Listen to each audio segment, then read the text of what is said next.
Okay, what I showed you before was a tease. Taking that a step further, I want to see some real nice books. All high grade, nice copies.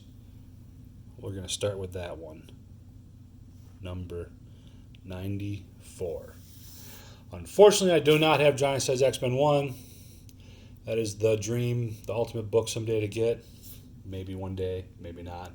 I do not know. But 94. What's after 94? 95. War Hunt. I wonder if anybody dies in that book. I can't remember. Next, 96. This book has picked up some steam. First appearance of Moira.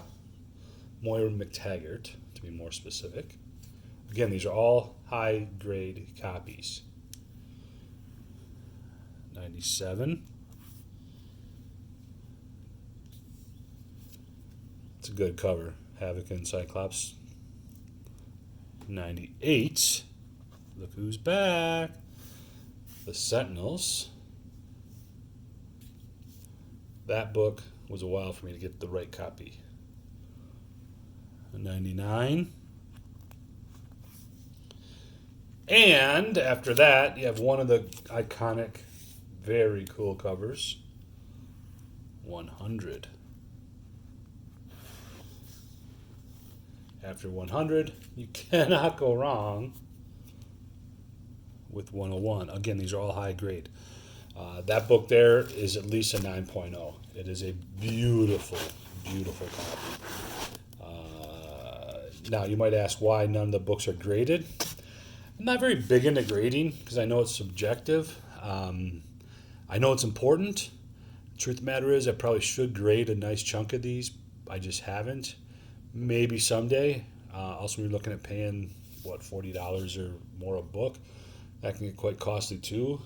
So it's weighing the options there. I thought about it. If I were to do it, I would probably grade these 94 through 101 if I had to grade any. Those would be the ones I would grade. But going off of that, keep moving up the ladder.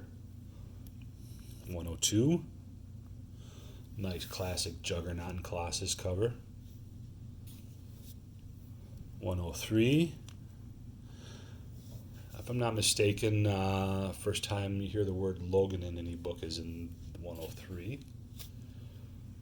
104, cover swipe of X-Men 1.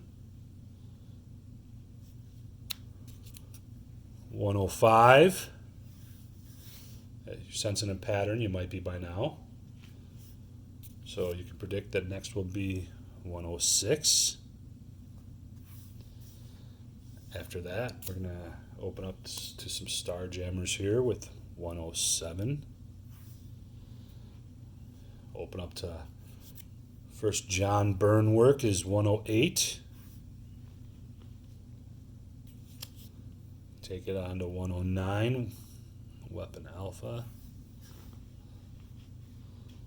After 109, 110. Nice run there, 94 to 110. I would have to believe anybody would like to have that run. Move these to the side. And 111. Not a big fan of that cover, truth be told. I don't think a lot of people are. And value-wise, little these here in the next lot, they don't hold the value as some of the other ones. They're a little below it and a little above it. 112.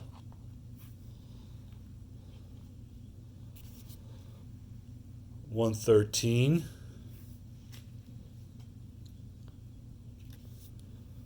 114. Beast on the cover. You haven't seen Beast in a while. Speaking of, if you remember, two big books I showed earlier, at least quality rise, 60 and 61. Guess who's back in 115?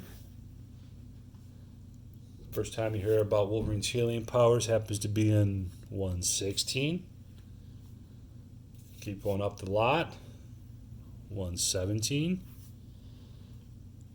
Again, these don't hold the value as much, so this is like here. 118. This is a very high grade book. It's only about $20 value, which is crazy if you think about it in comparison. Sunfire on the cover. 119. We pick up the value a little bit after 119 because we have the first cameo appearance of Alpha Flight in 120. That one does pick up the value a smidge. I would say that's about 3 times the value at least. So probably about $60 on value, maybe a little bit more depending on the day. Again, it's a high grade copy though. But that would lead into 121.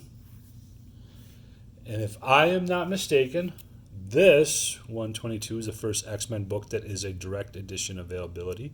Direct edition being the line through the UPC, whereas before the UPC did not have the line through it, so they're all newsstand. I believe 122 is the first one that has the availability to be direct edition, and going forward, some of them will be direct and some of them will not.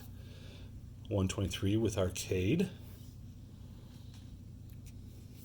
124, again, newsstand versus direct. So these could all be newsstand or direct moving forward. 125. 126. Again, these are very high grade. 127. If I were to send these in, I feel very comfortable they would get in the minimum 8.5 up to 9.2, maybe even 9.4 on some of them. 128. These are just excellent high quality books. It'd be very hard to have. Most people will not have a collection quite as nice, so I am very proud of every single one of them. It took me a long time searching, scraping, trying to get the right book for the right quality and the right price range just to have for the collection. Next, we're going to start with the Dark Phoenix Saga, which starts naturally at 129, which is a very desirable book for Superior Kitty Pryde and Emma Frost. That one happens to be direct. I do have another copy that is newsstand of that, which is pretty ironic. I have one of each. 130, First Dazzler.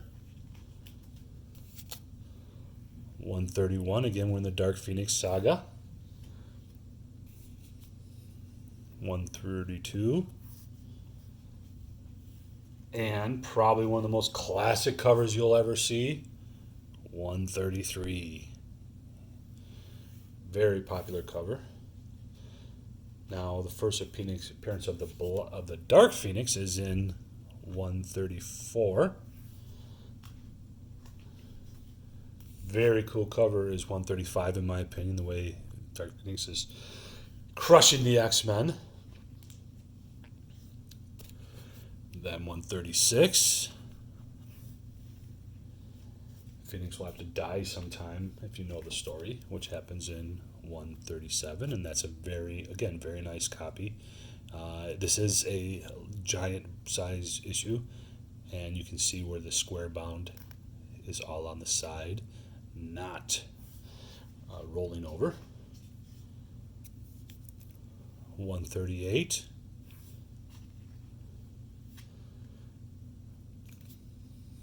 139. 140. After that, the last official book titled X-Men is 141, which is the start, part 1 of 2 of Days of Future Past. Part 2 of Days of Future Past is 142, and this is technically the first Uncanny X-Men. Every book before that was simply titled X-Men, even though they have said Uncanny since 114.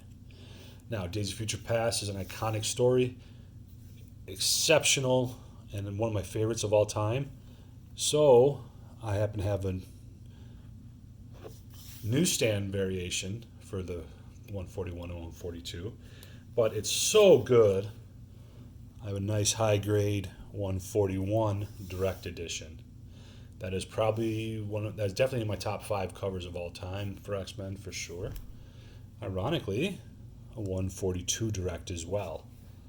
So for 141 and 142, we have a nice high grade direct as well as newsstand variation for both. There's a few other books where I like to do that with, just nice key books that I really like. Hope that helps you out for now. I'll show off some more as time permits.